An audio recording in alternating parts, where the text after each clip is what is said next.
If we connect this to the bigger picture, this illustrates how prophetic knowledge extends beyond the internal affairs of Israel and Judah, directly influencing the rise and fall of surrounding nations. This sets the stage for future conflicts and immense suffering for Israel under Hazael's brutal reign, as foretold by the prophet. It demonstrates that divine foresight is global, not just local, and can direct the course of empires. The narrative then shifts back to the internal affairs, focusing on the reigns of Jehoram of Judah, Ahab's son-in-law, and his son Ahaziah of Judah, both of whom tragically did what was bad in Jehovah's eyes. Yeah, the rot spread south.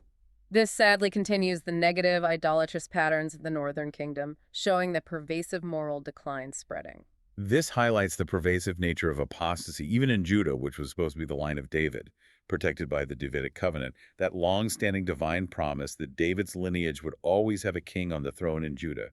The influence of wickedness from Israel was clearly infecting the south. Then, in chapters 9 and 10, we get to Jehu's bloody purge.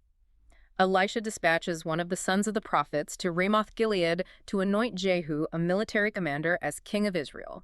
A direct command. The divine mandate is explicit. Jehu is to cut off the entire house of Ahab, fulfilling the prophecies against Jezebel and Ahab's descendants for their profound idolatry and wickedness. This is a divinely appointed mission, not merely a political coup.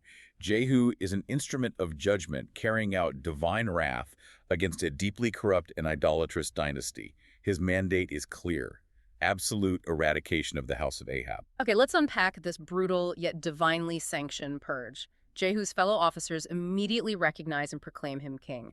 Jehu drives furiously to Jezreel. He encounters King Jehoram of Israel and King Ahaziah of Judah. Both kings in one place. Jehu slays Jehoram in his chariot, casting his body into Naboth's field, precisely fulfilling Elijah's earlier prophecy against Ahab.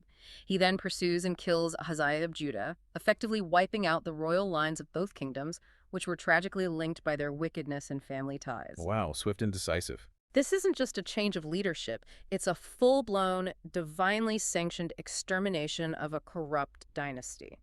Jehu is absolutely relentless, showcasing the severity of divine judgment. What's fascinating here is the absolute nature of the judgment against the house of Ahab, which had profoundly corrupted Israel with Baal worship for generations. Jehu acts as an instrument of divine wrath, demonstrating a complete and systemic eradication of foreign religious practices, at least for a time. It highlights the drastic, decisive measures required to combat deeply seated apostasy that threatens the spiritual core of a nation. And Jehu doesn't stop there. He orders Jezebel, Ahab's notoriously wicked widow, to be thrown from a window. A fitting end, perhaps?